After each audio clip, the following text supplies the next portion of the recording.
શ્રીલંકામાં સંસદીય ચૂંટણી ચાલી રહી છે, જેમાં પાત્ર મતદારો 225 સભ્યોને સંસદમાં ચૂંટવા માટે મતદાન કરી રહ્યા છે. શ્રીલંકામાં હાલમાં સંસદીય ચૂંટણી ચાલી રહી છે, જેમાં 17 મિલિયનથી વધુ પાત્ર મતદારો 225 સભ્યોને સંસદમાં ચૂંટવા માટે મતદાન કરી રહ્યા છે. આ ચૂંટણી દેશના નવા માર્ક્સવાદી રાષ્ટ્રપતિ અનુરાગ કુમારા દિસાનાયકે માટે મહત્વપૂર્ણ છે, જે તેમના પક્ષની શક્તિને મજબૂત કરવા અને વચન આપેલા આર્થિક સુધારાઓને અમલમાં મૂકવા માંગે છે.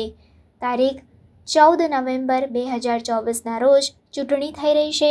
મતદાન ટકાવારી: મોટી સંખ્યામાં મતદારો ભાગ લઈ રહ્યા છે, જે આ ચૂંટણીના ઉચ્ચ દાવને દર્શાવે છે. ઉમેદવારો 196 બેઠકો માટે 8,821 ઉમેદવારો સ્પર્ધા કરી રહ્યા છે, જે શ્રીલંકાના આનુપાતિક પ્રતિનિધિત્વ સિસ્ટમ હેઠળ ઉપલબ્ધ છે. બાકીની 29 બેઠકો પાર્ટીઓ અને સ્વતંત્ર જૂથો દ્વારા દેશવ્યાપી કુલ મતના આધારે ફાળવવામાં આવે છે.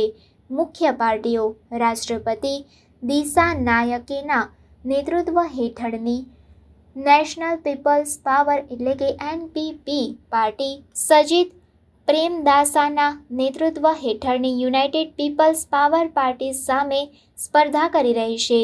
આ ચૂંટણીને શ્રીલંકા માટે એક નિર્ણાયક ક્ષણ તરીકે જોવામાં આવે છે, જે ગંભીર આર્થિક સંકટમાંથી પુનઃપ્રાપ્તિ કરી રહી છે.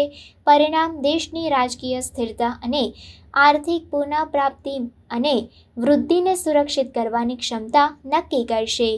NPPને સંસદમાં બહુમતી મેળવવાની પડકારનો સામનો કરવો પડે છે, જેથી ગઠબંધન પર આધાર રાખવો ન પડે.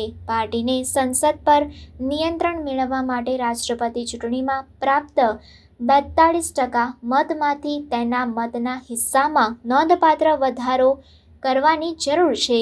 ચૂંટણીના પરિણામો શુક્રવાર 15 નવેમ્બર 2024ના રોજ જાહેર થવાની અપેક્ષા છે. પરિણામો શ્રીલંકાના ભવિષ્યના રાજકીય દૃશ્યને આકાર આપશે અને આર્થિક પડકારોને ઉકેલવા માટેના તેના અભિગમને આકાર આપશે.